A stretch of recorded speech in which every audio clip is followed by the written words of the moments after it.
हरे कृष्णा कृष्ण कृष्ण हरे हरे, हरे राम राम राम हरे हरे।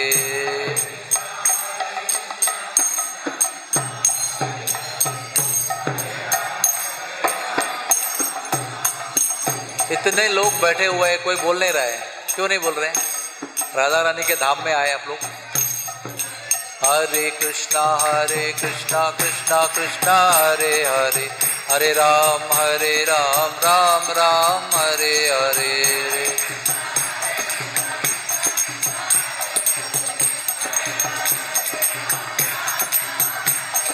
राधे राधे गोविंद गोविंद राधे, राधे राधे गोविंद गोविंद राधे,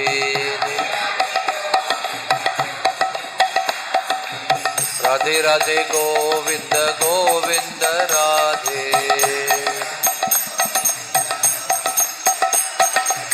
राधे राधे गोविंद गोविंद राधे,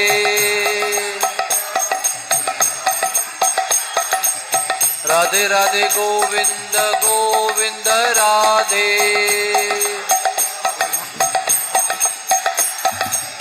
राधे राधे गोविंद गोविंद राधे,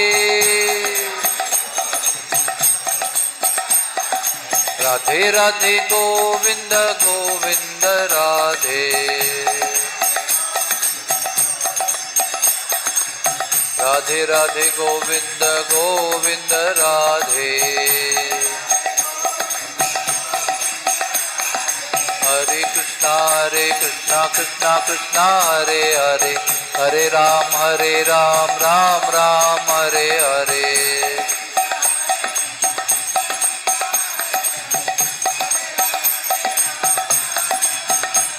हरे कृष्णा कृष्ण कृष्ण हरे हरे, हरे राम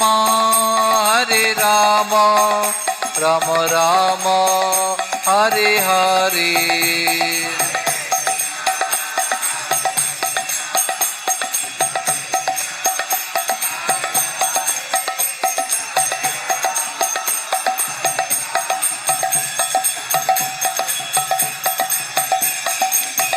जय प्रभुपदा जय प्रभुपदा, प्रभुपदा जय प्रभुपदा।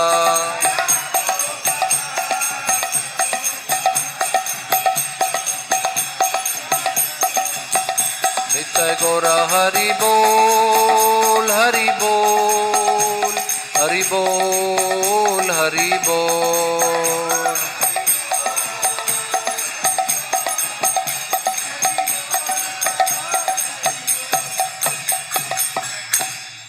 जय जय श्री राधे।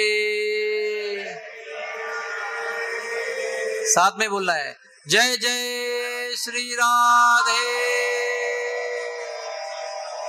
श्याम, जय जय श्री राधे श्याम।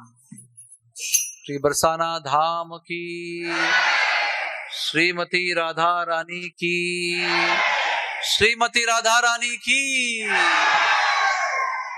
ओम नमो भगवते वासुदेवाय, ओम नमो भगवते वासुदेवाय,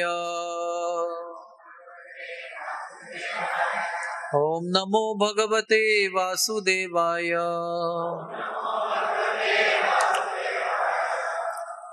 हरे कृष्णा सब लोग क्यों नहीं बोलते? हरे कृष्णा कृष्णा कृष्णा हरे हरे, हरे राम राम राम हरे हरे।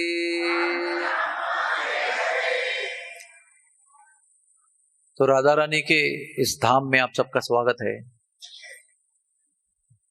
बरसाना श्री वृंदावन धाम के अंदर का बहुत ही विशेष स्थान है। श्री वृंदावन धाम कैसा विशेष है, इसकी चर्चा हमने कल की।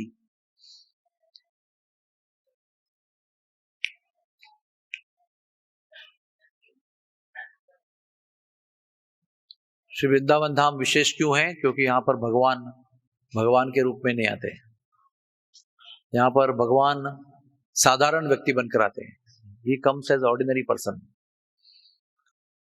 और सब विश्व के लोग यहाँ पर बरसाने में इसलिए आते हैं क्योंकि यहाँ पर श्री कृष्ण भगवान भी नम्र बनकर आते हैं। वृंदावन में आते हैं श्री कृष्ण भगवान की चरण धूलि लेने के लिए, लेकिन यहाँ पर श्री कृष्ण भगवान स्वयं राधा रानी की चरण धूलि लेने के लिए आ जाते हैं। आते ही यहाँ की रज में दंडवत प्रणाम करते हैं और कृपा की याचना करते हैं। यानी कि परम भगवान श्री कृष्ण जो है वो स्वयं यहाँ पर कैसे आना है इसका उदाहरण स्थापित करते हैं। तो ये विशेष भूमि है क्योंकि राधा रानी अपने सखियों के साथ यहाँ पर बिना चप्पल पहने नंगे पैर रज में घूमती है। निकुंज भू विलासिनी ऐसा उनका नाम है। ये निकुंज की भूमि जो है इसमें वो रज में शयन करती है। यहाँ की रज बहुत पावरफुल है क्योंकि यहाँ की रज राधा रानी के चरणों से बनी हुई है। छोटा सा इतिहास है इसका कि ब्रह्मा जी ने अपने जीवन के सबसे पहले सत्य युग में 1,20,000 साल तपस्या की। शुरुआत में 60,000 और पहले वाले सत्ययुग के एंड में 60,000। पहले वाले 60,000 के बाद में कोई रिस्पांस नहीं मिला। फिर दोबारा सत्ययुग के एंड में फिर 60,000 साल तपस्या किया, तब जाकर श्री कृष्ण भगवान ने दर्शन दिया उनको। सब लोग सुन रहे हैं क्या? सुनेंगे तो बोलने को मजा आएगा, नहीं तो कथा रुक जाएगी। कथा बोलने वाले के लिए नहीं होती है, कथा सुनने वाले के लिए होती है। श्रोता है तो कथा को मतलब है। श्रोता सुन रहे हैं तो कथा के मुख से, कथाकार के मुख से कथा निकलती है। श्रोता सुनना बंद कर देते हैं, कथा भी बंद हो जाती है। ये फॉर्मूला ध्यान में रखना।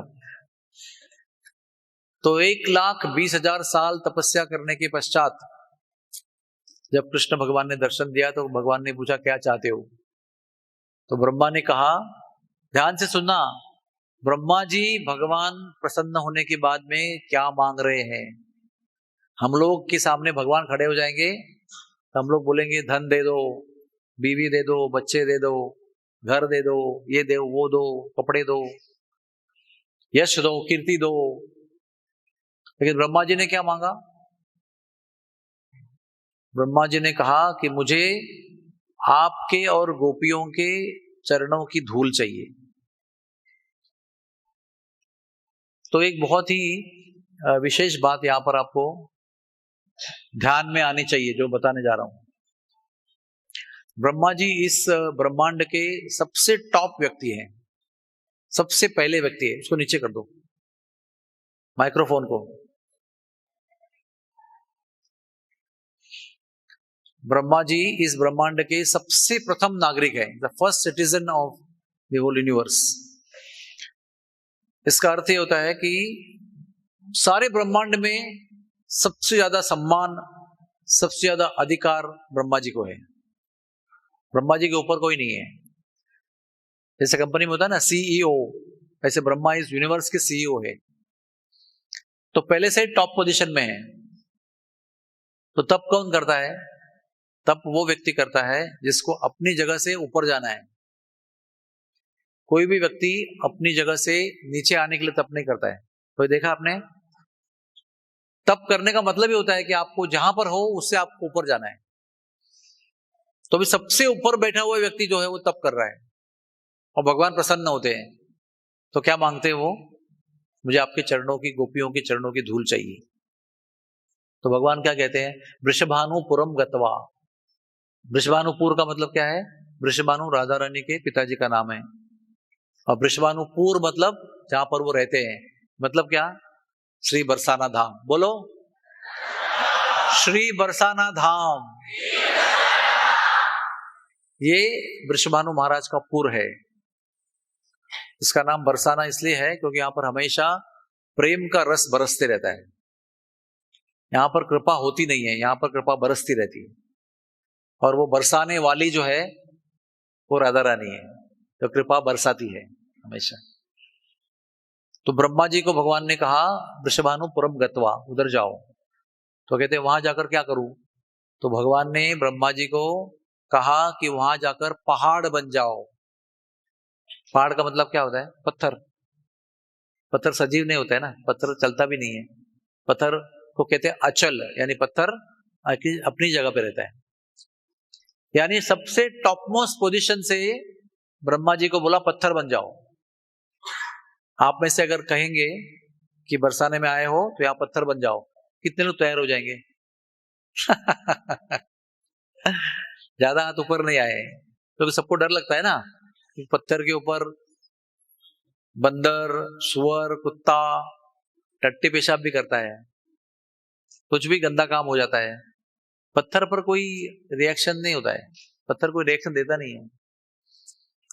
तो इसलिए पत्थर सबसे न्यून स्थिति है, पत्थर को कोई रिस्पांस देने का भी पोजीशन नहीं होता है। तो हमारे ब्रह्मा जी ने यहाँ पर एक सबसे श्रेष्ठ उदाहरण स्थापित किया है कि बरसाने में आना कैसे है और रहना कैसे है। जब ब्रह्मा जी पत्थर बने तो ब्रह्मा जी के 4 मुख है ना, इसलिए वो 4 मुख वाले पत्थर बने। और वो 4 मुख वाले पत्थर को कहते हैं ब्रह्मगिरी या ब्रह्माचल। और 4 लोगों का नाम मैं बता रहा हूं आपको। सबसे पहला जो है वो भानुगढ़ है। भानु यानी वृषभानु महाराज का गढ़, जहां पर वो रहते थे महल में, जिस महल में उनके साथ में उनकी पत्नी कीर्तिदा देवी और पति वृषभानु महाराज रहते थे। बड़ा पुत्र का नाम है श्रीदामा, बीच में राधा रानी और छोटी बहन का नाम है अनंग मंजरी। श्रीदामा भगवान के सबसे प्रिय सखा हैं और अनंग मंजरी बलराम जी का अवतार है। बलराम जी माधुर्य रस में अनंग मंजरी बनकर, राधा रानी की छोटी बहन बनकर रूप मंजरी के साथ में माधुर्य लीला में सहायता करती है। लेकिन आती है वृषभानु महाराज की छोटी कन्या के रूप में। ये सब मिलकर भानुगढ़ में रहते हैं, इसका नाम है भानु महल। आज जहां पर राधा रानी का विग्रह है, जिसको कहते हैं श्रीजी मंदिर। श्रीजी का मतलब राधा रानी, ठीक है। वृषभानु, नंदिनी, श्रीजी, राधा रानी, ये सब राधा रानी के नाम है। तो वहां पर उनका निवास है। दूसरा जो गढ़ है उसका नाम है दानगढ़, जहां पर ठाकुर जी का मंदिर है, राधा दान बिहारी जी, जिसको जयपुर मंदिर भी कहते हैं क्योंकि जयपुर के राजा ने उसको बनाया था। यहाँ पर दान लीला होती है। तीसरा गढ़ जो है वो है विलासगढ़। नाम से ही पता चलता है कि यहाँ पर राधा और कृष्ण और गोपियां विलास लीला करती है, झूला झूलती है, रास रचाती है, हास परिहास करती है, बाकी सब गायन होता है, नृत्य होता है, सेवन होता है। तो वो है विलासगढ़, तीसरा गढ़। और चौथा गढ़ जो है, ये चारों गढ़ में बहुत विशेष है। मेरा ऐसा आपको एक सुझाव है कि जो कुर्सी पर बैठे हैं, मेरा लगता नहीं मुझे कि वहां के लोग सुन रहे हैं, वो तो भारी भारी दिख रहे हैं। अगर आपको लगता है कि आप बुढ़े हो तो आप वहां बैठो, अगर आपको लगता है कि आप जवान हो तो यहां पर आके बैठो, तो अच्छा रहेगा। तो आखिरी जो गढ़ है उसका नाम है मानगढ़। और ये चारों गढ़ में बहुत विशेष गढ़ है वो, क्योंकि वो समझना बहुत मुश्किल है उधर क्या होता है। वहां पर राधा रानी रूठ कर बैठ जाती है। रूठती क्यों है? क्योंकि रूठना भी उनका प्रेम का एक भाग है। यहाँ का प्रेम का रहस्य जो है वो समझना इतना आसान नहीं है। यहाँ का जो प्रेम है वो परमोच्च प्रेम है, बहुत ही परमोच्च प्रेम। प्रेम के अंदर भी 8 प्रकार होते हैं, रति, स्नेह, भाव, अनुराग, मान, प्रेम, ऐसे 8 प्रकार के प्रेम के पहलू हैं। वो 8 प्रकार के पहलू जो है वो एकत्र होकर बनता है महाभाव। और वो महाभाव जो है वो केवल 3 व्यक्ति के पास है। राधा रानी के तरफ से महाभाव का उगम होता है। Radha Rani is the origin of महाभाव, और राधा रानी से वो महाभाव कृष्ण को प्राप्त होता है। और कृष्ण जब जगन्नाथ के रूप में आते हैं तो वो जगन्नाथ को भी प्राप्त होता है। और कृष्ण जब चैतन्य महाप्रभु के रूप में आते हैं तो राधा रानी स्वयं कृष्ण है ना, चैतन्य महाप्रभु। तो चैतन्य महाप्रभु का भी महाभाव है। हम जो जगन्नाथ को देखते हैं ना, जगन्नाथ का विचित्र स्वरूप देखते हैं ना, हाथ नहीं है, पैर नहीं है, ऐसे ही चेहरा है बड़ा, वो महाभाव का प्रतीक है। राधा रानी का महाभाव जगन्नाथ के रूप को ऐसा अद्भुत बना देता है। जैसे ही महाभाव जगन्नाथ कृष्ण के अंदर प्रवेश करता है तो वो जगन्नाथ बन जाते हैं। और वही जगन्नाथ को देखकर चैतन्य महाप्रभु भी वो महाभाव को जगन्नाथपुरी में प्रकट करते हैं। तो उसमें एक अंग है मान। और मान का अर्थ है कि प्रेम को बढ़ाने के लिए जो प्रेमी होता है वो रूठ जाता है। रूठने से क्या होता है, उत्कंठा बढ़ती है, मनाना शुरू होता है, और मनाने के बाद मान जाएंगी तो प्रेम बढ़ जाता है। तो राधा रानी अहंकारी नहीं है। हम जो करते हैं वो क्रोध कहते हैं, उसको अभिमान कहते हैं। लेकिन राधा रानी का अभिमान नहीं, राधा रानी का मान है स्वयं। और वो मान केवल प्रेम को बढ़ाने के लिए होता है। तो जब भी रूठती राधा रानी तो रूठ कर इस पहाड़ पर बैठ जाती है। उसका नाम क्या है, सब लोग बोलो।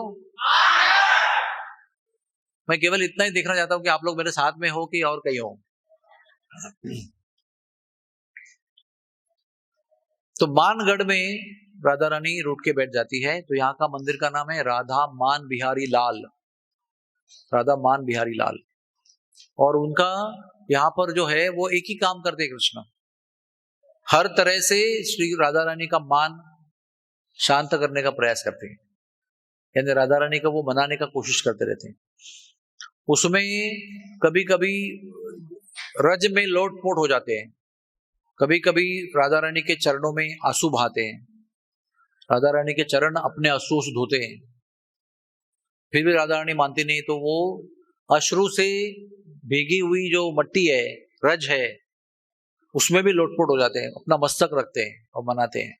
कभी मुरली बजाते हैं, कभी मोर बन जाते हैं। इस प्रकार से अनेक विध प्रयास करने से राधा रानी के मान को भंग करने का प्रयास करते हैं। और राधा रानी का जो फेवर है, कृपा है, उनका जो अनुग्रह है, उसको ग्रहण करने का प्रयास करते हैं। ये हमारे लिए समझने के लिए बहुत मुश्किल है, ये प्रेम लीला कैसी होती है। हम लोग केवल यहाँ पर प्रणाम करने को आते हैं, क्योंकि ये राधा रानी की और कृष्ण की और गोपियों की बहुत ही अद्भुत और अद्भुत और अद्भुत अति अद्भुत प्रेम की स्थली है।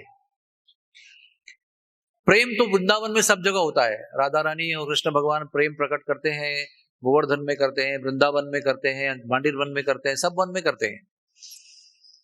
लेकिन यहाँ का प्रेम जो है जो प्रकट करते हैं वो अद्वितीय है, अतुलनीय है, अनकंपेरेबल है। इसलिए इस जगह पर राधा रानी ने किसी भी राक्षस को प्रवेश नहीं दिया। थोड़ा सा आप समझ सकते हैं कि यहाँ का प्रेम का स्तर क्या होता है। यहाँ पर कंस जो है वो कृष्ण को मारने के लिए ढूंढते ढूंढते आया था। और यहाँ एक जगह है, उसका नाम है भानोखर। भानोखर मतलब वृषभानु महाराज का तालाब है, वो प्राइवेट राजा का तालाब है। राजा की कन्या जो है राधा रानी स्नान करती है वहां पर। तो कंस जो है वो जब भी कृष्ण भगवान, बलराम जी, यशोदा, नंद महाराज शिफ्ट हो गए गोकुल से वृंदावन में। वृंदावन का मतलब क्या है, नंदगांव बरसाना भी उसमें इंक्लूड है। तो बरसाना में आके राधा रानी सेटल हो गई और नंदगांव में नंद महाराज, कृष्ण बलराम सेटल हो गए। तो अगले दिन जब राक्षस गया मारने के लिए तो कोई मिले नहीं वहां पर, तो लौट के गए। तो उसके बाद में कंस स्वयं आया ढूंढते ढूंढते, और सबसे पहले बरसाने में भानोखर पे आया। और भानोखर पे जब आया तो भानोखर पे उस समय राधा रानी भानोखर में 64 सखियों के साथ में स्नान कर रही थी। और जैसे ही राधा रानी के क्षेत्र में बरसाने में कंस ने प्रवेश किया तो कंस कन्या बन गया, कंस को स्त्री रूप प्राप्त हो गया बिना कुछ किए। राधा रानी कोई मंत्र नहीं बोला, कोई टोना नहीं किया, कोई जादू नहीं किया। राधा रानी के केवल होने से, उनके क्षेत्र में प्रवेश करने से कंस जो है वो कंसनी गोपी बन गया।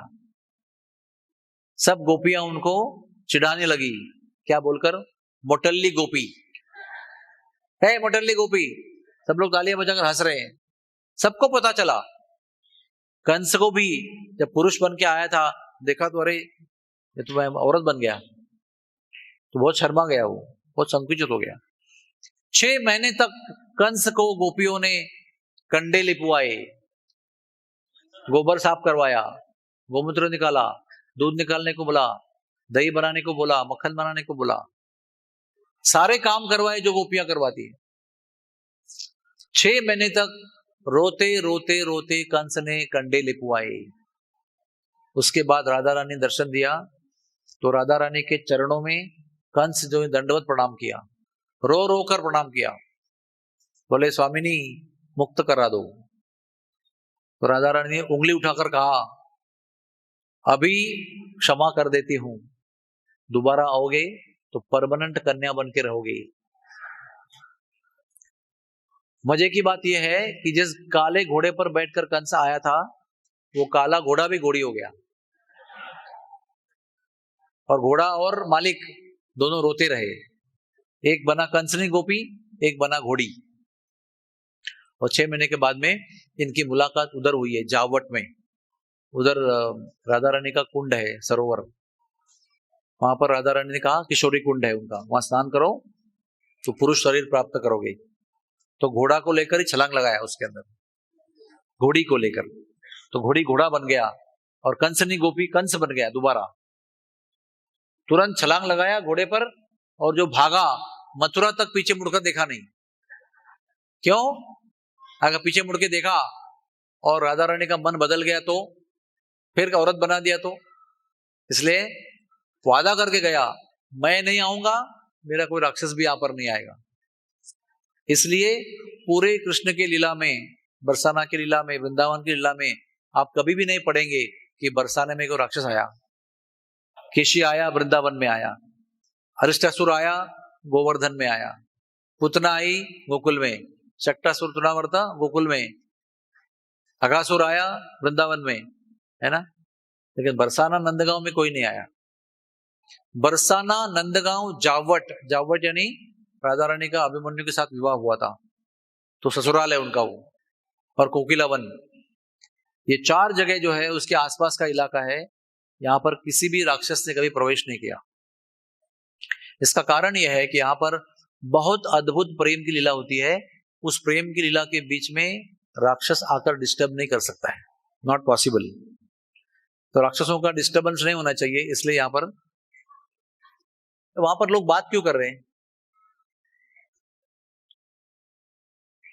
तो मुझे प्रश्न एक ही पड़ रहा है कि आधा घंटे में बरसाने के विषय में आपको क्या क्या बताएं, क्योंकि कचौड़ी ने और रगड़े ने और उपमा ने इतना समय लिया है ना, और वो कचौड़ी खाकर लोग सुस्त भी हो गए, इसलिए पीछे पीछे बैठे हुए आराम कर रहे हैं। लेकिन बरसाना धाम को मैं बताना चाहता हूं कि परम परम भाग्य के कारण हम बरसाना पहुंचते हैं। जितने लोग वृंदावन यात्रा में आते हैं वो सब बांके बिहारी, हमारा इस्कॉन का मंदिर, प्रेम मंदिर और गोवर्धन और करके चले जाते हैं। उसमें से बहुत कम लोग वृंदावन बरसाना छोड़कर बरसाना आते हैं, क्योंकि जिसको श्री जी के बारे में पता है, राधा रानी के विषय में पता है, वही यहां पर आएगा। और उसके अंदर भी आएगा तो राधा रानी के मंदिर दर्शन करेगा और चला जाएगा। लेकिन उसके अलावा बरसाने में बहुत ही उत्कट और अंतरंग स्थान है। जैसे कि आप जहां बैठे हो उस स्थान को कहते हैं घैबर वन। क्या बोलते हैं? गे है वर वन, बोलो। गहवर में नाम का अर्थ क्या होता है? गहवर मतलब उत्कट भावना, जब प्रेम बहुत ज्यादा मन में उत्पन्न होता है तो उसको गहीवर कहते हैं। मराठी में भी कहते हैं घेवर, हिंदी में भी कहते हैं घेवर। उसको भाव विभोरता कह सकते हैं। जब भाव हमारा बहुत ज्यादा तीव्र होता है प्रेम से, तो वो घेवर बन होता है। बरसाने का हार्ट है घेवर बन। तो यहां पर जो लीला भगवान ने की है वो बहुत गुप्त लीला है। यहाँ पर घेवर बन है। ये जो बन है ये राधा रानी ने स्वयं अपने हाथ से बनाया है।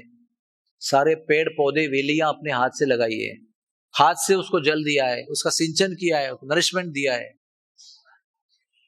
और बचपन में कृष्ण और राधा रानी पेड़ का विवाह वेलियों से करते थे घेवर वन में।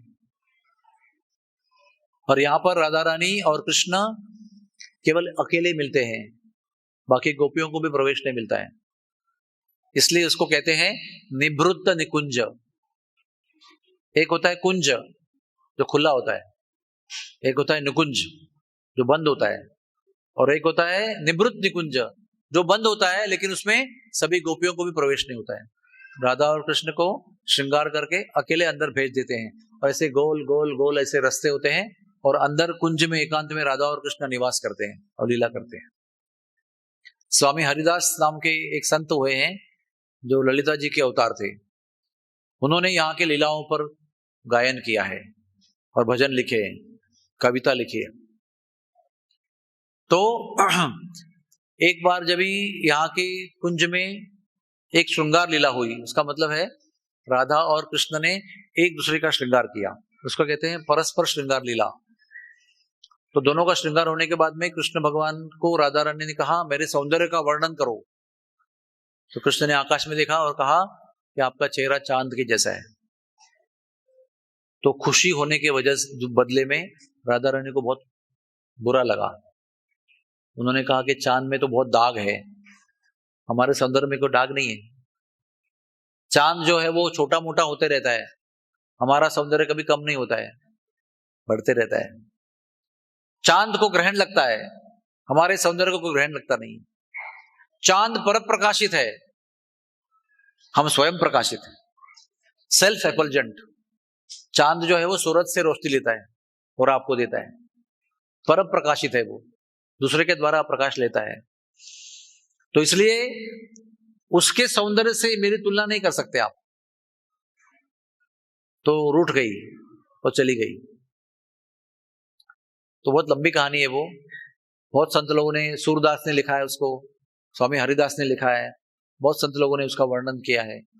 तो संक्षेप में राधा रानी रूठती है, ललिता बनाती है, तो वो मानती नहीं है, तो ऊपर ऊपर ऊपर ऊपर चले जाती है और पहाड़ के चोटी पर जाकर बैठ जाती है गुफा के अंदर। वो गुफा अभी भी मान मंदिर में है, छोटी सी गुफा है। फिर कृष्ण भगवान ललिता के सूचना के अनुसार मोर बनकर नाच करते हैं। उस जगह का नाम है मोर कुटी। वो मान मंदिर यहाँ पर है, तो मोर कुटी ऐसी सामने है। दो पर्वत की चोटियां हैं, एक दानगढ़ की चोटी है, एक मानगढ़ की चोटी है। तो मानगढ़ से राधा रानी मोर कुटी पर नाच करते हुए मोर को देखती है, फिर उसका गुस्सा ठंडा हो जाता है और बाद में उसको पता चलता है कि ये मोर और कोई नहीं, श्याम सुंदर कृष्ण है। इस प्रकार से बहुत प्रकार से मनाने के बाद भी ना मानने पर, ललिता के सुझाव पर श्री कृष्ण श्याम सुंदर यहाँ पर मोर बनकर नाच करते हैं। तो वो मोर कुटी जो है उसमें नित्य मोर लीला चलती रहती है। कभी कृष्ण मोर बनकर आते हैं, राधा रानी मोरनी बनकर आकर नृत्य करते हैं। कभी राधा रानी मोरनी का भेष पहनकर आती है, कृष्ण मोर का भेष पहनकर आते हैं और नृत्य करते हैं। कभी कृष्ण अपने मोरों को लेकर आते हैं, राधा रानी अपनी मोरनियों को लेकर आते हैं और मोर मोरनियां नृत्य करती है। कभी राधा कृष्ण सभी मोर मोरों को लेकर स्वयं मोर का भाव में और मोर मोरनियों को लेकर बहुत सुंदर नृत्य करते हैं। इसलिए अनेक प्रकार की मोर लीला वहां पर होती है।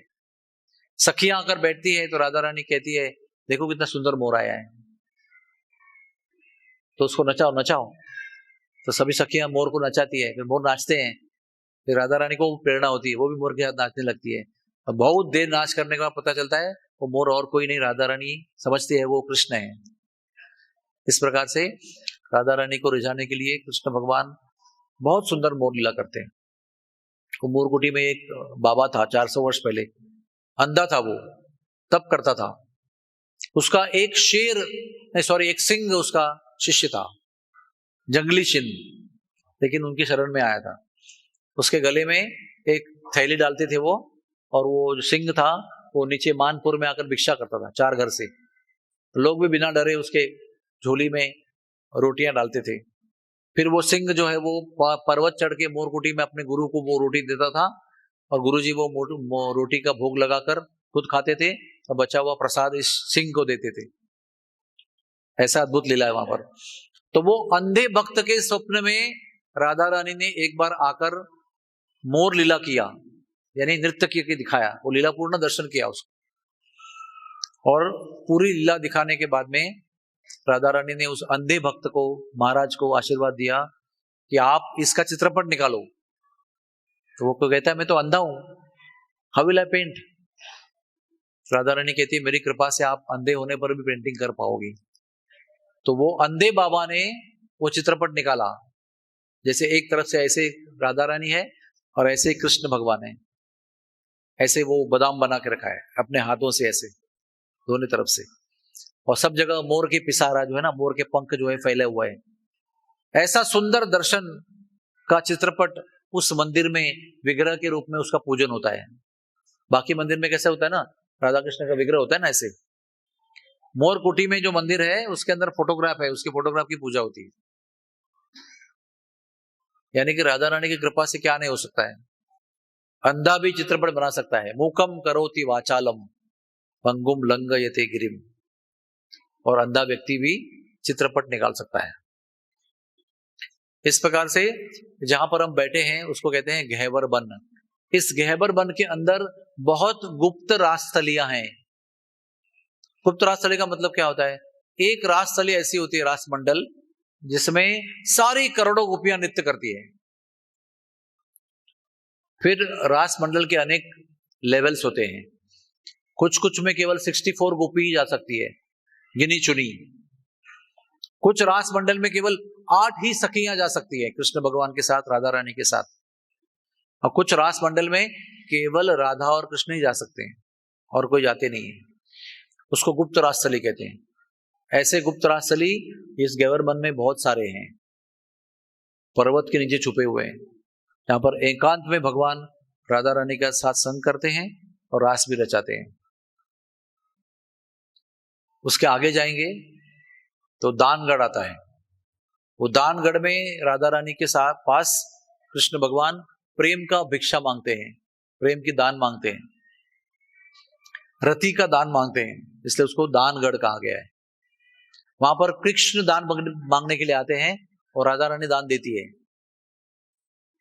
तो एक बार वहां पर कृष्ण भगवान अपने सखियों के साथ में विहार कर रहे थे, तो एक ब्राह्मण आता है 3 कन्याओं को लेकर, और कृष्ण से कहता है कि मुझे 3 कन्याएं हैं, उनका विवाह करने के लिए धन नहीं है, कुछ दान दे दो। तो कृष्ण भगवान ने बहुत सोचा और कहा कि मेरे पास तो कुछ धन, मैं तो गाय चराता हूँ, मेरे पास कुछ धन तो है नहीं। ब्राह्मण और रोता है और कहता है दान दे दो। तो कृष्ण भगवान सोचते हैं कि मेरे पास क्या है, तो सोचते मेरे पास राधा रानी है, राधा रानी मेरी है, तो राधा रानी को दान देते हैं उसको। तो ब्राह्मण और जोर से रोने लगता है। क्यों? बोलते पहले 3 थी, अभी 4 हो गई। तो कृष्ण भगवान को दया आती है। फिर राधा रानी को कहते हैं, सखियों को कहते हैं कि तराजू लेकर आओ और एक पलड़े में राधा रानी को बिठाओ और दूसरे पलड़े में सारे अपने अलंकार जो है वो उतार के डालो, और राधा रानी के वजन के जितने भी अलंकार है वो ब्राह्मण को हम दान दे देंगे।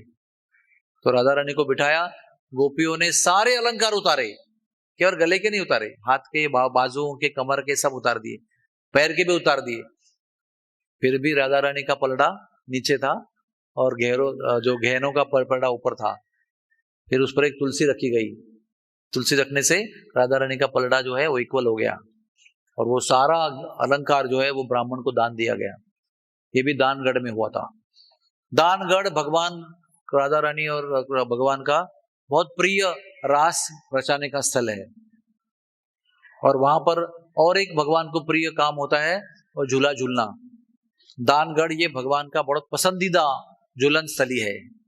वहां पर झूला भी है, रास मंडल भी है, एक बार रास करते करते सब गोपियां थक गई, ललिता जी को बहुत प्यास लगी, तो पत्थर में श्री कृष्ण भगवान ने मुरली से एक कुआं खोदा है जिसका नाम है ललिता कूप।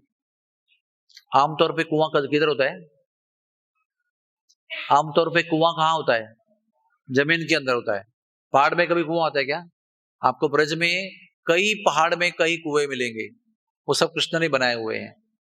वो है ना वृंदावन में मदन मोहन का मंदिर, वो भी एक पत्थर का पर्वत है, उसके अंदर भी सनातन गोस्वामी के लिए कृष्ण भगवान ने मुरली से एक कुआं खोदा था, उसका नाम है वेणुकूप। आपने देखा कल वृंदावन में? वैसे ये वेणुकूप यहाँ पर बना हुआ है। एक वेणुकूप सेवा कुंज में भी है, तो ललिता को प्यास लगी थी वहां पर रासलीला के बाद, उधर भी कुआं बनाया हुआ है। तो ऐसा कुआं भी उधर है।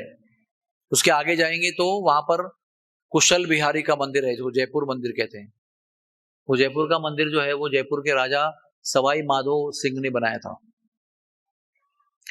राधा रानी का मंदिर जो था बहुत पुराना हो गया था, इसलिए उन्होंने एक नया मंदिर बनाया। अभी बहुत उसकी विस्तार पूर्वक लंबी कहानी है, उतना बताने को समय नहीं है। संक्षेप में राधा रानी का पुराना मंदिर से मूर्ति लाकर अपने नए मंदिर में रखने के लिए वो नया मंदिर बनाया गया, और कई साल लगे। हाथी से पत्थर, लाल पत्थर जो है ऊपर लाए गए, उसका कार्विंग किया गया, और बहुत मेहनत के बाद, बहुत डिजाइन बनाने के बाद बहुत विशाल मंदिर वहां बना। और जिस दिन राधा रानी को राधा रानी के मंदिर से निकालकर इस मंदिर में स्थापना करने का दिन आया, उसके रात को, पहली रात को राधा रानी का स्वप्न आया राजा को, और स्वप्न में आकर राधा रानी ने राजा को बताया कि मैं तुम्हारे नए मंदिर में नहीं आ सकती, क्योंकि यहां पर मैं हूं वो मेरा इटर्नल शाश्वत चिरंतन घर है। It is my eternal home. I can not give up my home and come to your new temple. मैं हमेशा एक प्रश्न पूछता हूं, अगर आप राजा होते और आपने कई साल मेहनत करके मंदिर बनाया होता, और आपको केवल एक दिन पहले मंदिर बनने के बाद राधा रानी ने स्वप्न में आकर बोला होता कि मैं नहीं आऊंगी, आप किसी और मूर्ति को वहां लगा दो, तो आपको क्या लगता? राधेश्याम प्रभु, आपको क्या लगता? आचार्य रत्न प्रभु, आपको क्या लगेगा? What you will feel? You have done lot of mehnat for many years, and temple is ready now. Radharani has to come, and only the previous day Radharani is telling that I can't come. So what is your response?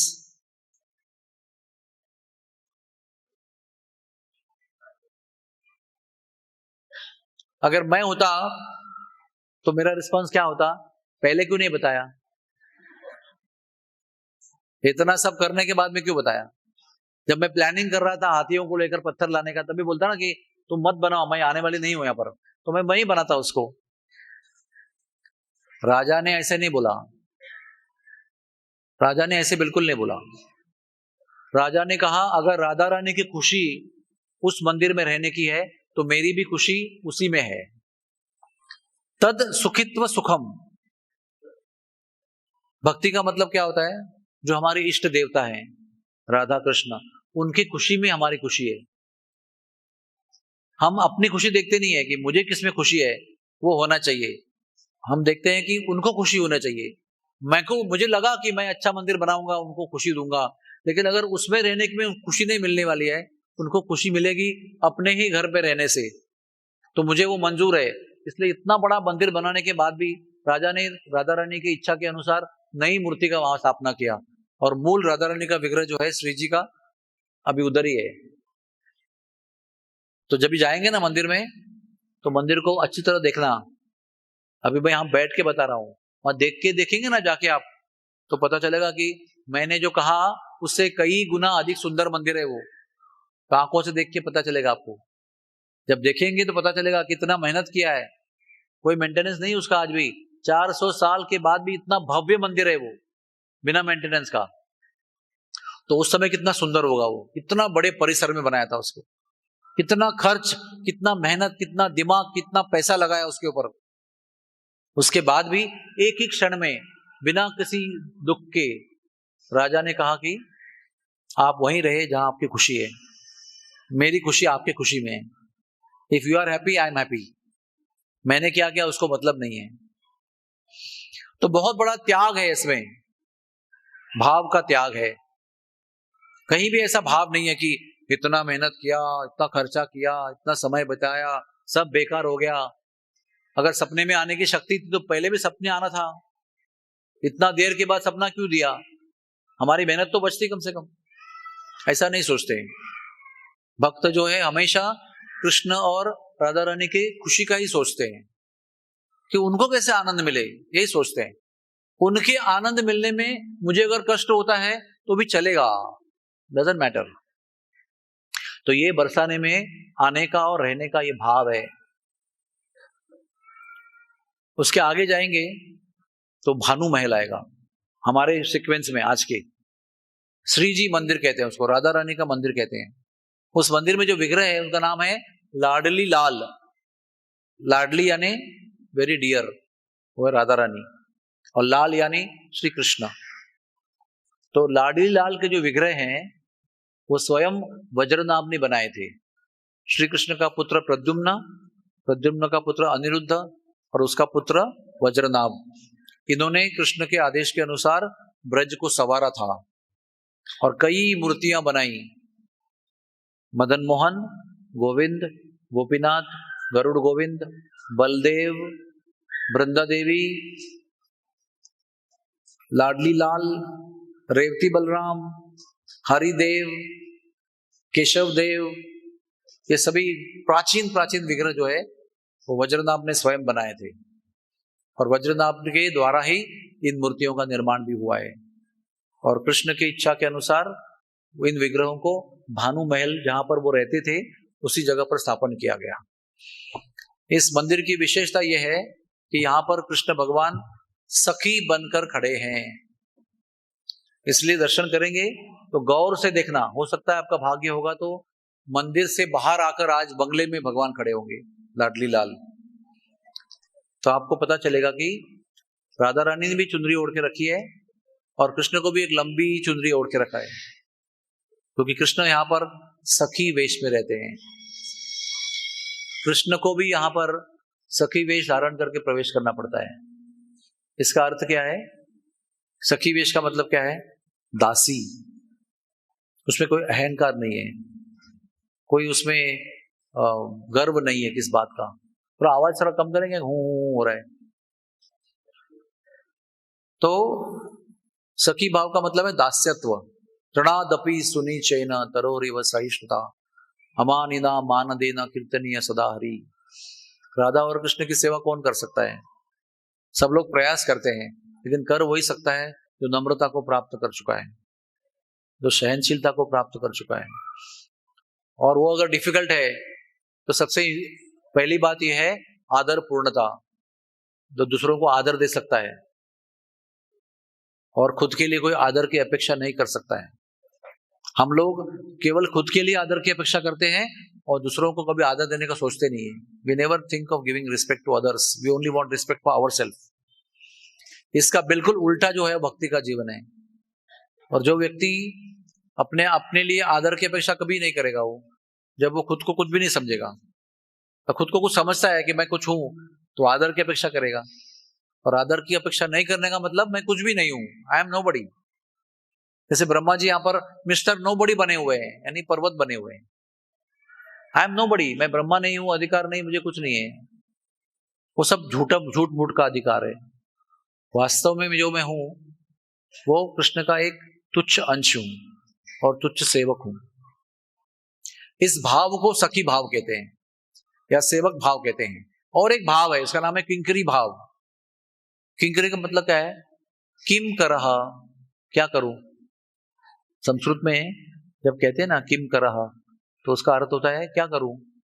वो केवल एक ही प्रश्न पूछती है, गोपी या गोपाल जो भी कुछ है, what should I do, how can I serve you best. इस वक्त मैं आपकी उच्च सेवा, सर्वोत्तम सेवा कैसे कर सकता हूं। मतलब मैं कुछ भी नहीं हूं, आप क्या, आपको किसमें खुशी मिलेगी वो बताओ, आई विल डू दैट। उसको कहते हैं किंकरी भाव। ये किंकरी भाव यहाँ का विशेष भाव है। यहां पर गोपियों का प्रेम देखकर स्वयं कृष्ण किंकर बन जाते हैं। इधर सांकरीकोर नाम की जगह है, वो 4 पर्वत जो है ना, ऐसे 4 पर्वत, 2 पर्वत के बीच में की जगह है। सांकरी यानी छोटी सी, कोर यानी गली। एक समय पर एक दिशा में एक ही व्यक्ति जा सकता है, 2 आदमी नहीं आ सकते, उल्टा सुल्टा भी नहीं और सीधा भी नहीं। एक आदमी एक समय पर एक ही दिशा में जा सकता है, उसको सांकरी और कोर कहते हैं। तो बरसाने की तरफ से गोपियां जाती हैं अपना मटका लेकर, और नंदगांव की तरफ से कृष्ण आकर वहां रोक देते हैं उनको, और कोई रास्ता नहीं है, वही रास्ता है जहां पर रोक दिया, अभी जाने का सवाल नहीं है। कृष्ण भगवान फिर बहस करते हैं, झगड़ा करते हैं, गोपियों को कुछ कुछ कह देते हैं, फिर मटका फोड़ देते हैं। तो मटकी फोड़ लीला वहां पर हुई है, और जहां मटका गिरा हुआ है, फिर गिरे हुए मटके का जो मक्खन है वो चाट चाट के खाते हैं। और वो पर्वत क्या है, ब्रह्मा जी स्वयं पर्वत है ना, ब्रह्मा जी के ऊपर लीला हो रही है, तो ब्रह्मा जी भाव विभोर हो जाते, पिघलने लगते हैं। तो मटका गिरा है, तो मटके गिरने का भी चिन्ह बना हुआ है, और आज भी वो शिला चिकनी है बहुत, आप फिसल जाएंगे उसके ऊपर, आज भी है वो, आप जाके अनुभव कर सकते हैं। और भगवान के हाथ के निशान भी है, तो भगवान ने हाथ से गिरा हुआ दही जो है वो चाट चाट के मक्खन खाया था, दही खाया था। फिर भगवान को गोपियों ने अरेस्ट किया है, उनका फेटा खींचा है, तो उनका बहता हुआ फेटा जो है उसका लाइन भी वहां पर पत्थर पे है। तो वो सांकरी कोर पे दोपहर से आकर कृष्ण भगवान राधा रानी के रास्ते पर फूल बिछाते हैं, और वो फूल के रास्ते पर खुद सो जाते हैं अंधेरे के समय पर, ताकि राधा रानी उनके ऊपर चले और राधा रानी के चरण उनके ऊपर आए। तो जब कृष्ण को राधा रानी अंधेरे के समय पे चल रही है, यहां से वहां जा रही है, तो अचानक कृष्ण की छाती पर चढ़ जाती है, तो फिर समझ जाते हैं कि कृष्ण यहाँ पर लेटे हुए हैं। आंखों से आंसू बहते राधा रानी के, कि तुम मुझ पर कितना प्रेम करते हो, मेरे चरणों की धूल प्राप्त करने के लिए यहाँ पर लेटे हो अंधेरे में। ऐसे अद्भुत लीलाएं यहाँ पर है। कभी कभी राधा रानी को खुश करने के लिए कृष्ण भगवान स्वयं उस कुंज को, गहवर वन को अपने हाथ से फूलों की पंखुड़ियों से सजाते हैं, और राधा रानी को लेकर आते हैं, अपने हाथ से सजाते हैं। जैसे कोई होता है ना, गुरुजी का शिष्य होता है, तो गुरुजी ना होते हुए वो कमरे को साफ करता है, चादर बदली करता है, तकिया रखता है, अगरबत्ती लगाता है, झाड़ू लगाता है, सब कुछ करके रेडी रखता है, फिर गुरुजी आके सो जाते हैं उसके ऊपर। वैसे कृष्ण राधा रानी के लिए कुंज साफ करते हैं, उसको फूलों से सजाते हैं, मालाएं बनाते हैं, और फिर उसके बाद तैयारी करके खुद सज धजते हैं, राधा रानी को श्रृंगार करते हैं, और हाथ पकड़कर उसके अंदर लेके जाते हैं।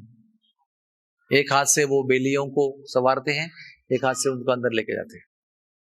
ऐसा सुंदर दृश्य है यहाँ पर। राधा रानी का जो मंदिर है वहां पर नीचे एक मार्बल का मंदिर है, उसके ऊपर आप कुछ सीढ़ी चढ़ के जाएंगे तो मेन मंदिर है राधा रानी का। उसके नीचे उतर के आएंगे ना, तो वहां पर एक मार्बल का टेम्पल है। उस मंदिर में राधा रानी साल में 3 बार आती है। उसको संगे मरमर का मंदिर कहते हैं, मार्बल टेम्पल।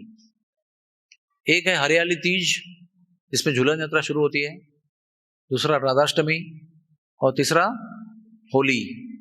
ये तीन ही दिन पे, आवाज कम करो ना, 3 ही दिन पे राधा रानी का विग्रह जो है वो मार्बल टेम्पल में आता है। और जब वो नीचे आता है, तो उस दिन, जिस दिन वो नीचे आता है विग्रह, दोपहर को 4 बजे आता है और शाम को 7:30 तक नीचे रहता है। केवल 3 घंटे, 3 दिन साल के। उस 3 दिन में आते ही जो आरती होती है वो आदमी लोग नहीं करते हैं, गोस्वामियों की लड़कियां करती हैं, और उसको आरती नहीं कहते हैं, उसको आरता कहते हैं। जब लड़कियां पूजा करती हैं तो उसको आरता कहते हैं। और 7:30 को वापस मंदिर जाने के पहले भी एक पूजा होती है, फिर उसको भी आरता कहते हैं। तो साल में केवल 3 दिन 2-2 पूजा गोस्वामियों की लड़कियां करती हैं, और साल भर ऊपर जो पूजा होती है उसको आरती कहते हैं। मंगल आरती, राजभोग आरती, उत्थापन आरती, बाल भोग आरती, संध्या आरती, तो सब आरती होती है, क्योंकि पुरुष लोग करते हैं उसको। अभी मंदिर की बहुत बहुत बड़ी बड़ी कहानियां हैं। इतना सारा आतंक हो गया औरंगजेब का, लेकिन बरसाने में कोई नुकसान नहीं हुआ। राधा रानी के धाम पे 2 जगह पर कोई नुकसान नहीं हुआ।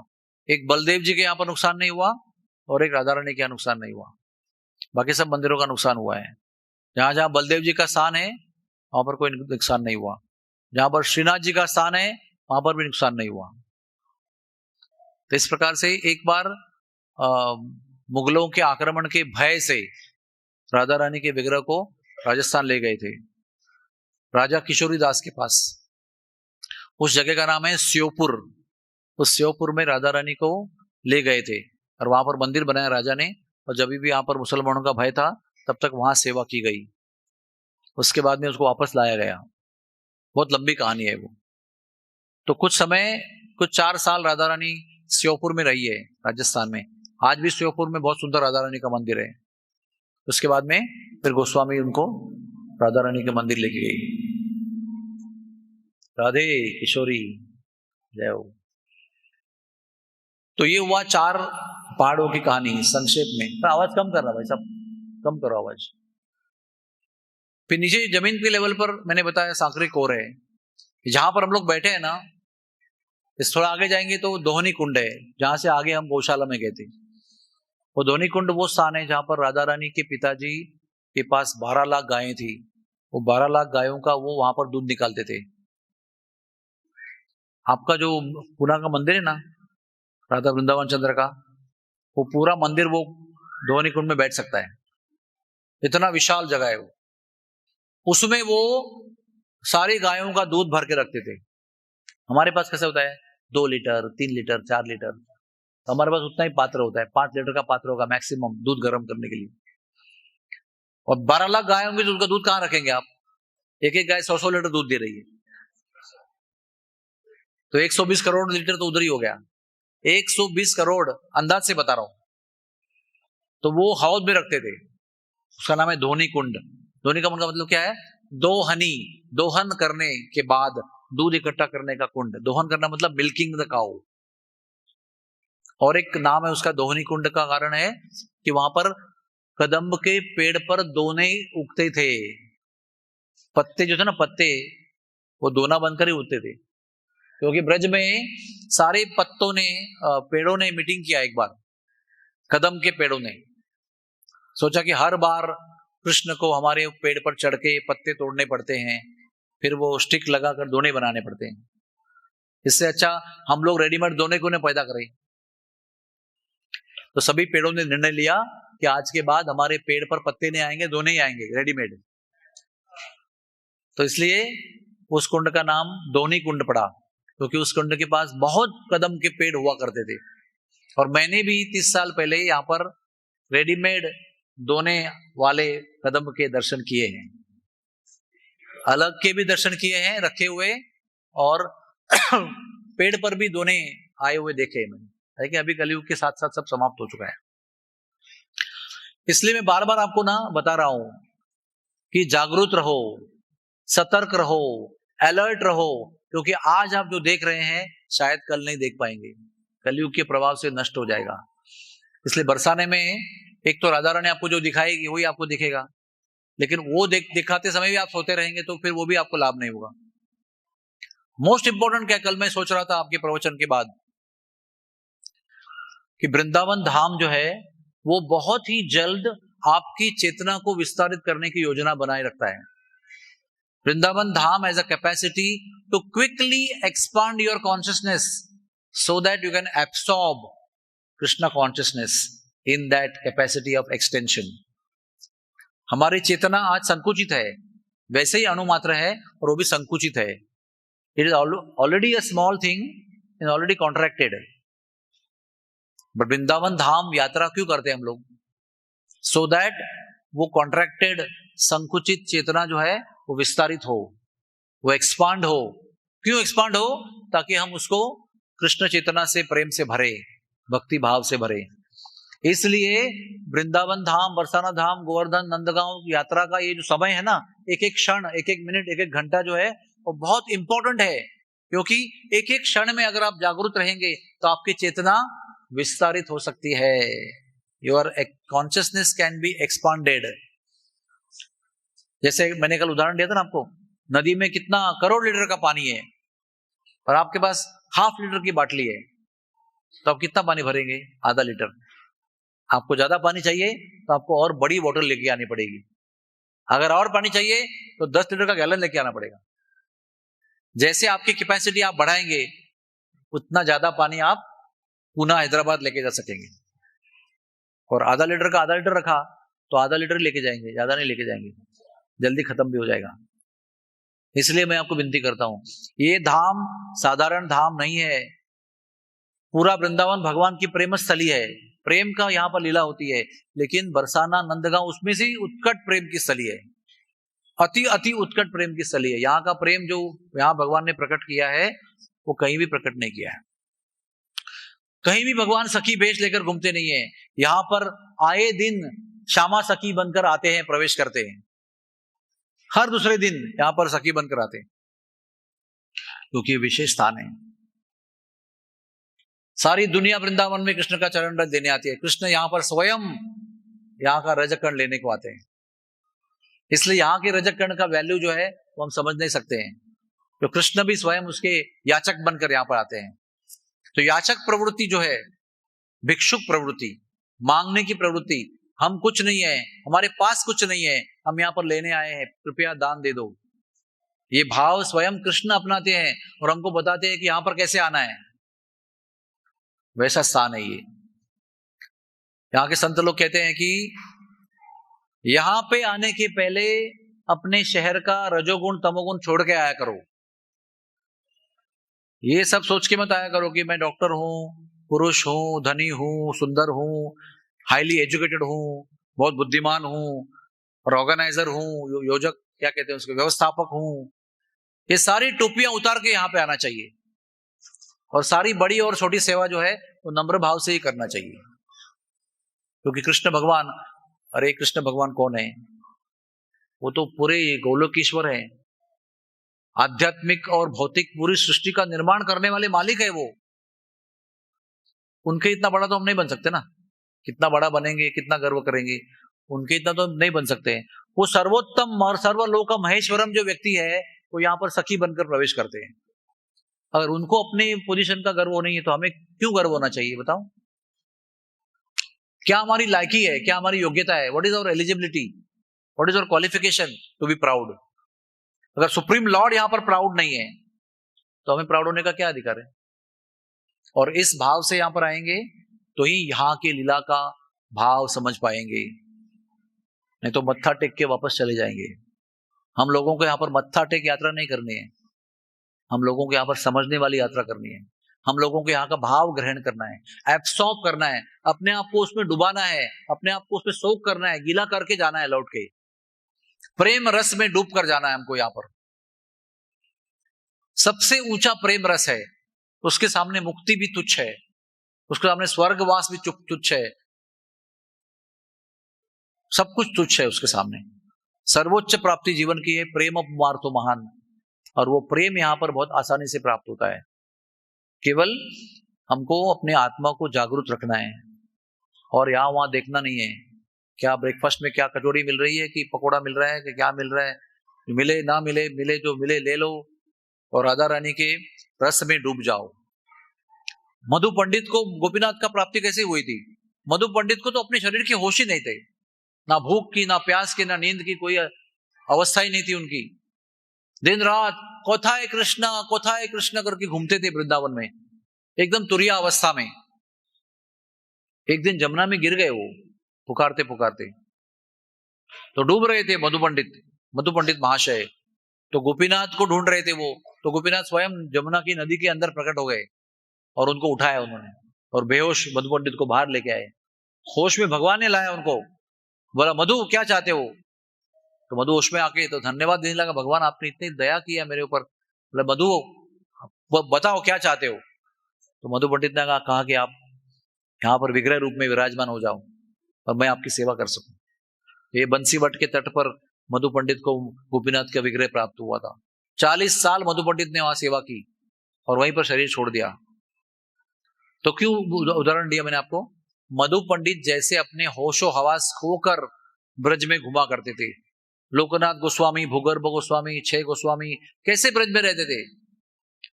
त्यक्त्वा तूर्णमशेष मंडलपति श्रेणीम श्रद्धा तुच्छवत्।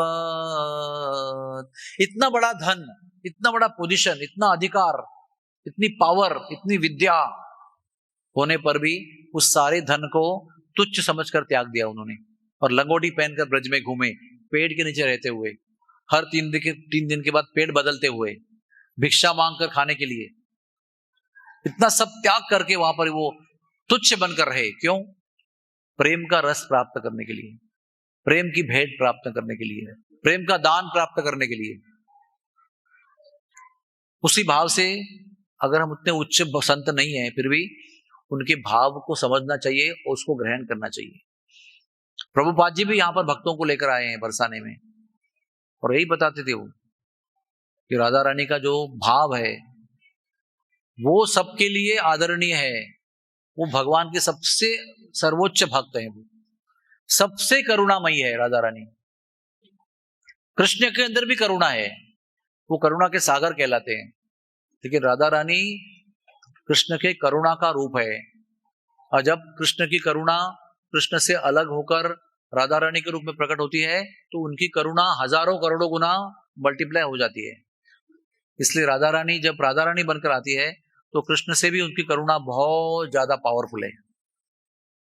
इसलिए कृष्ण ने भी जिनको शाप दिया था अश्वत्थामा को, राधा रानी ने उसको भी माफ करके प्रेम भक्ति का दान दिया है। इतना अधिकार भी है, इतनी करुणा भी है।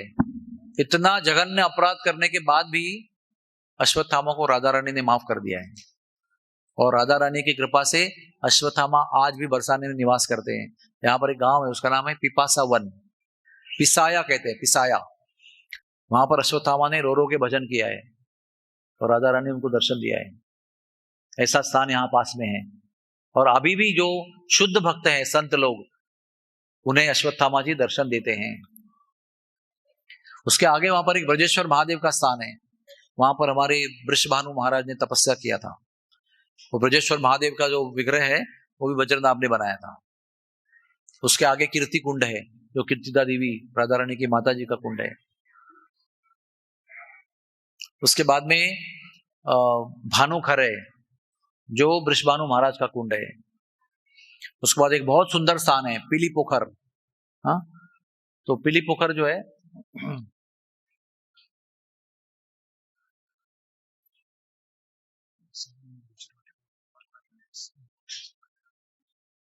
ओके, सो वो जो पीली पोखर का स्थान है, वहां पर राधा रानी ने अपने हल्दी वाले हाथ धोए थे। यशोदा मैया ने उनको नंदगांव में हल्दी लगाया था, तो यहाँ पर आकर वो डर के मारे उन्होंने हाथ धोया था, तो पूरा कुंड जो है वो पीला हो गया।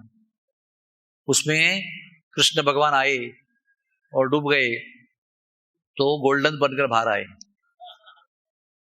हल्दी का रंग जो है उन पर चढ़ गया, और वो खुद पूछ रहे हैं कि ये पीला रंग क्या है, what is the yellow substance. तो आचार्य बताते हैं, जो हल्दी के हाथ राधा रानी ने धोए और वो कुंड पीला हो गया, फिर कृष्ण आए और पूछते पूछते पानी में चले गए और बाहर आए तो पीले बनकर आए। वो पीला रंग जो है वो राधा रानी का प्रेम है। वो सब जगह पर कृष्ण पर हावी हो जाता है। जहां जहां कृष्ण जाते हैं वहां वहां राधा रानी का प्रेम जो है कृष्ण पर हावी हो जाता है। यहाँ का जो गौर तेज है, गोल्डन, वो नंदगांव पर भी छा जाता है। वहां का नील तेज कृष्ण का जो है उस पर यहाँ का गौर तेज हमेशा छाया रहता है। तो वैसा वो पीली पोखर है, वहां पर राधा रानी ने बचपन में लीला की थी। नारद मुनि की भेंट राधा रानी के साथ हुई थी पीली पोखर में। शंकर भगवान राधा रानी का बाल स्वरूप देखने के लिए वहां पर आए थे।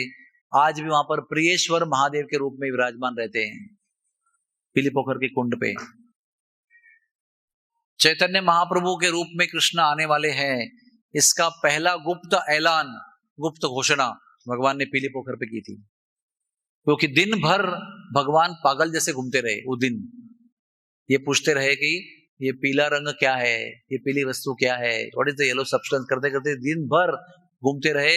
ग्वाल बाल उनको बता रहे अरे तुम ही कृष्ण हो। वो सबको पूछ रहे कृष्ण कहाँ है, कृष्ण कहाँ है, मुझे कृष्ण से मिलना है, मुझे कृष्ण से मिलाओ।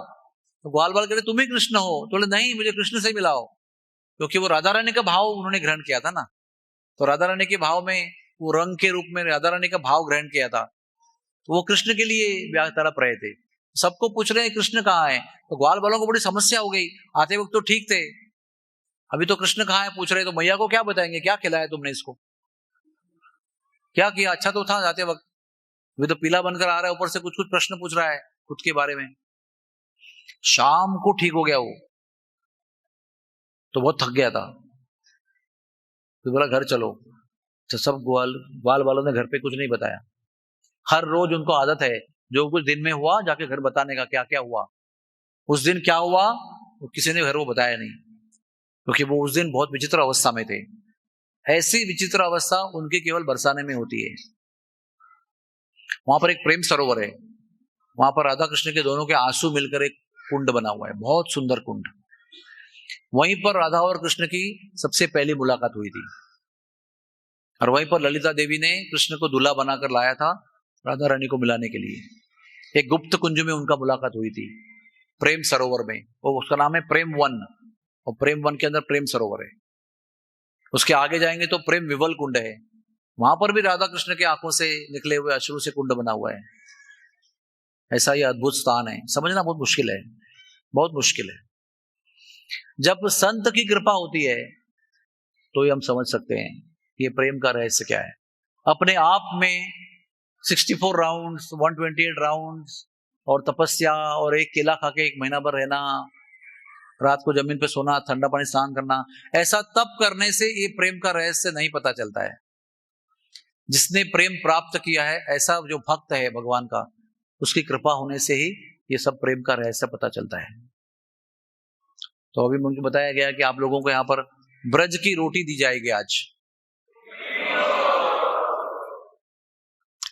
ब्रज की रोटी का मतलब है यहां पर जो गेहूं उगता है उसमें यहाँ के बैल चलते हैं, यहाँ की गायें चलती है, यहाँ की गायों का गोबर गिरता है, यहाँ गायों का मूत्र गिरता है, यहाँ के मोर चलते हैं, यहाँ के मोर का मल मूत्र वहां पर गिरता है।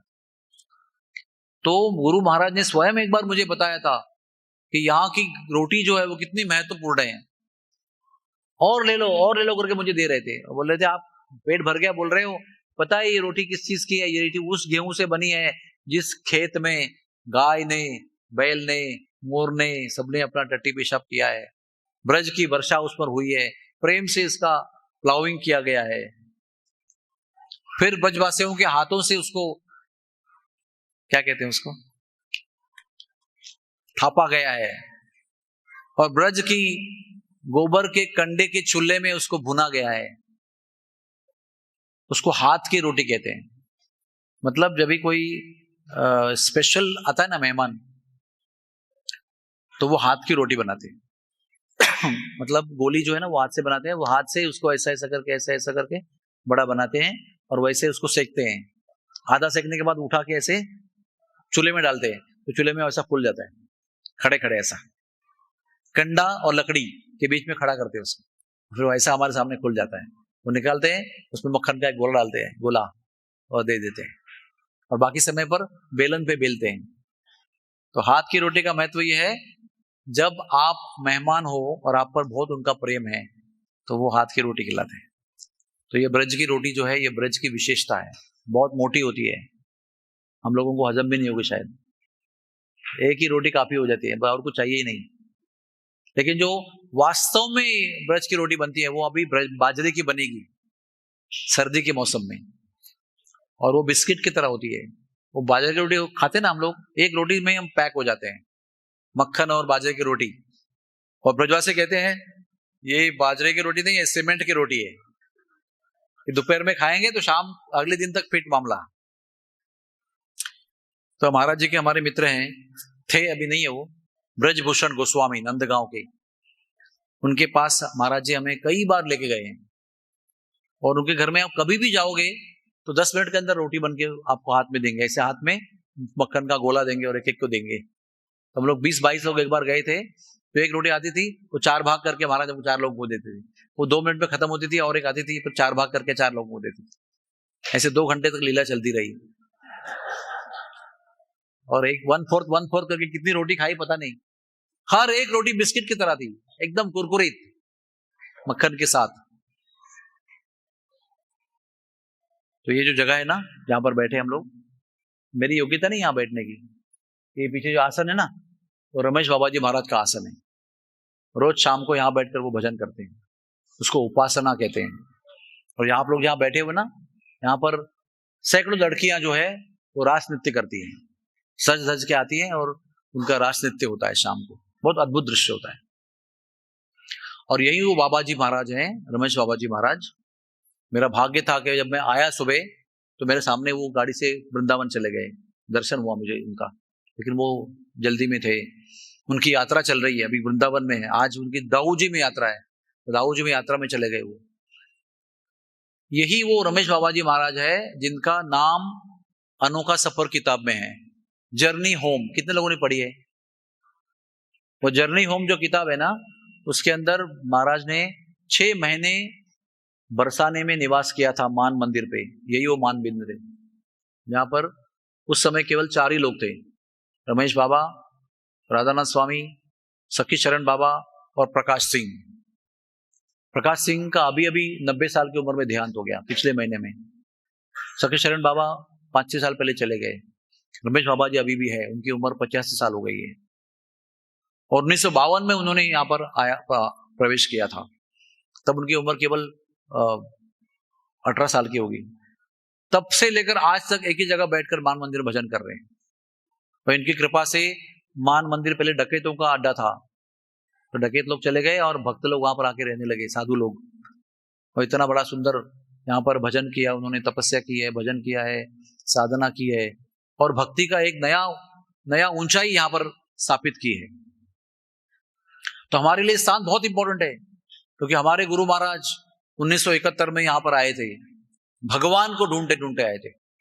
और वो स्वयं कहते हैं कि यहाँ पर आने के बाद, यहाँ पर जो 6 महीने का निवास किया, इस जगह पर उनको भगवान का साक्षात्कार हुआ। जो ढूंढ रहे थे वो उनको मिला। कुछ भक्त लोग अभी भी हैं जो तभी भी थे। जब महाराज जी आए थे 16 साल की 18 उम्र में आए थे, तब कुछ लोग यहाँ पर भी 15, 16, 20 साल के थे, जवान लड़के।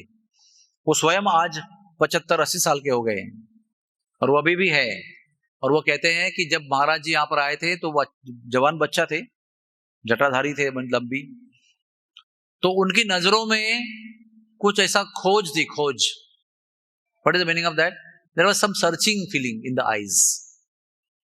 और अभी जब भी आते हैं, उसके बाद में जब भी आए हैं, तो उनकी आंखों में वो भाव है कि जो ढूंढ रहे थे वो उनको मिल गया है। एक ब्रजवासी ही ये सब समझ सकता है, हम लोगों को समझता नहीं, क्या ढूंढ रहे हैं, क्या मिला, हमको क्या मालूम। लेकिन ब्रजवासी जो है वो सच्चे हृदय के होते हैं। इसी परिवार में जहां पर मैं आप आने के पहले जाके आया, उनको मिलके आया मैं, उस परिवार में हमारे गुरुजी भिक्षा करते थे। कब मानपुर में भिक्षा करते थे, 4-5 घरों में जाकर भगवती भिक्षान देही। तो वहां पर क्या होता था, उनका भिक्षा देने के पहले कृष्ण की कथा सुनाने का। तो इनको तो हिंदी आती नहीं थी, तो ये कीर्तन करते थे, और कीर्तन के बाद में उनको रोटी मिलती थी। तो वो रोटी लेकर पहाड़ चढ़ते थे और बाबा को देते थे, और बाबा जी उसको रोटी भोग लगाकर काट के बांट के खाते थे।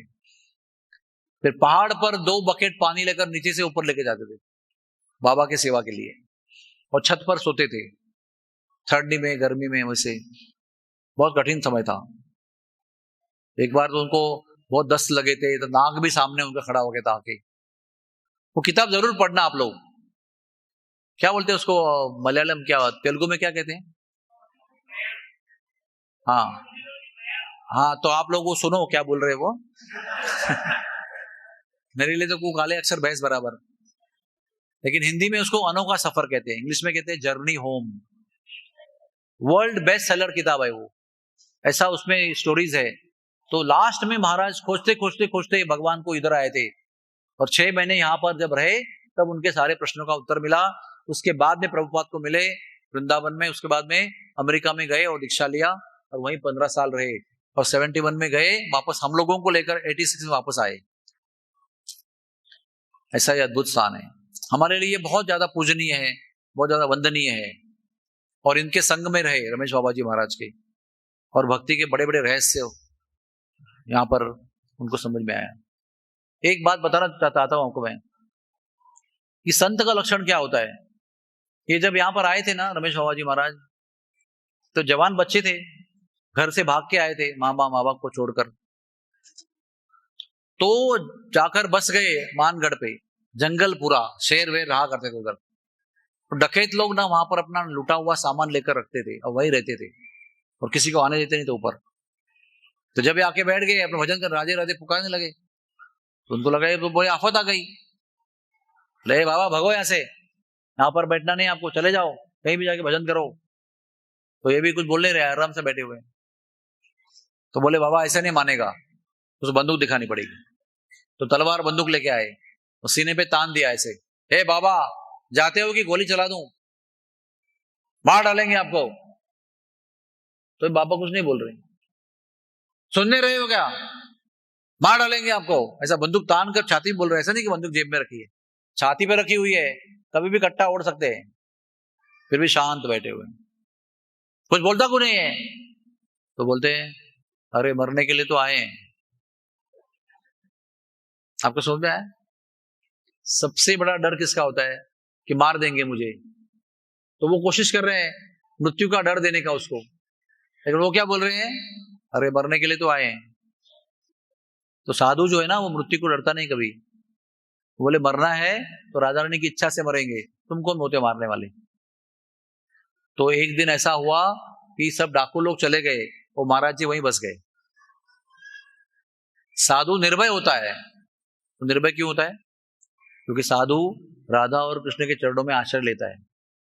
जिन्होंने राधा और कृष्ण के चरणों में 100% आश्रय लिया है, उसको किसी का डर नहीं होता है, ना मृत्यु का, ना किसी नुकसान का।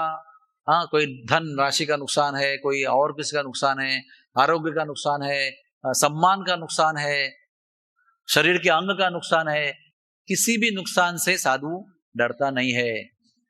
अभय चरणारविंदरे, भगवान के चरणों में जो आश्रय लेता है वो अभय प्राप्त कर लेता है। और यहाँ की तो बात अलग ही है, इन्होंने भगवान के चरणों में भी आश्रय नहीं लिया, इन्होंने भगवान जहां चरण में आश्रय लेते हैं वहां आश्रय लिया। वो आश्रय विग्रह राधा रानी, जहां पर स्वयं ठाकुर जी भी आश्रय लेते हैं, वहां पर आश्रय लिया है। हम लोगों को भी यही विनती है, यहां पर आए हो राधा रानी के चरणों में आश्रय मांगो, और कुछ नहीं मांगो। कुछ भी मांगने का बेकार प्रयास मत करो, यहां पर केवल राधा रानी के चरणों में आश्रय मांगो बस। मांगू मैं तेरी राधा रानी, एक कृपा की नजरिया, एक कृपा कटाक्ष मुझे मिले। कदा करिष्यसि हमां कृपा कटाक्ष भाजनम, हे राधे कब कृपा करोगी, राधे किशोरी दया करो। यही हमको बोलना है बस, और कुछ बोलना नहीं। जब भी कर रहे हो मन के पीछे बोलते रहो राधे किशोरी दया करो, हर क्षण पुकारो, क्योंकि राधा रानी को जो पुकारता है वो राधा रानी कभी चुकती नहीं उसको सहारा देने के लिए। कृष्ण को पुकारेंगे तो कभी सुनेगा नहीं सुनेगा उसकी मर्जी है, क्योंकि वो बहुत ही, वो कैसा है ना, सर्वधर्मम परित्याज्यम मामेकम शरणम व्रज। वो बोला 100% जब करोगे ना तब मैं आऊंगा, तब तक तुम कोशिश करते रहो। राधा रानी ऐसे नहीं बोलती, राधा रानी ऐसे बोलती नहीं है। थोड़ी सी भी शरणागति होगी, थोड़ी सी भक्ति होगी, राधा रानी तुरंत उस जीव को अपना लेती है, अपना बना लेती है, आश्रय देती है, ट्रेनिंग भी देती है, और कृष्ण के अर्पण करने के लायक खुद बनाती है वो। और जब वो खुद ट्रेनिंग दिलाती है और खुद कृष्ण को अर्पण करती है, तो कृष्ण न चाहते हुए भी मना नहीं कर सकते आपको उनको। अगर राधा रानी ने आपको कृष्ण की ओर प्रस्तुत किया और कृष्ण की इच्छा नहीं है आपको स्वीकार करने की, फिर भी राधा रानी ने आपको प्रस्तुत किया, इसलिए वो मना नहीं कर सकते। इसलिए कृष्ण को अलग से प्रसन्न करने का प्रयास मत करो, राधा रानी के चरणों का आश्रय लो। और आए इतने दूर से बरसाने में 2 घंटा हो, ज्यादा घंटा नहीं हो, 2 घंटा प्रसाद में जाएगा निकल के। जितना समय उनके सामने मिलेगा यही पुकारो, बोलो राधे किशोरी दया करो, दया करो, राधे दया करो। Thank you very much. Hare Krishna.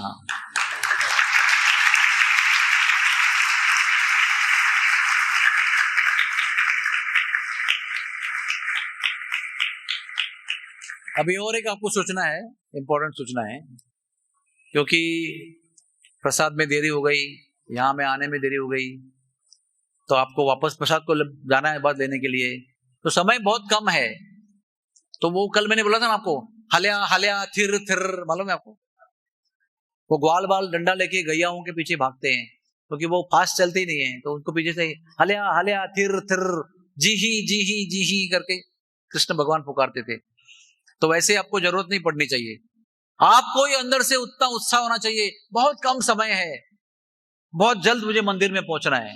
सबसे पहले मान मंदिर जाएंगे, उसके बाद दान बिहारी मंदिर जाएंगे, फटाफट जाएंगे, उसके बाद राधा रानी के मंदिर जाएंगे, वहां पर दिल से पुकारेंगे, वहां पर यू टर्न लेंगे और आते हुए मोर कुटी दर्शन करेंगे, फिर नीचे उतरेंगे, फिर चलकर गौशाला जाएंगे।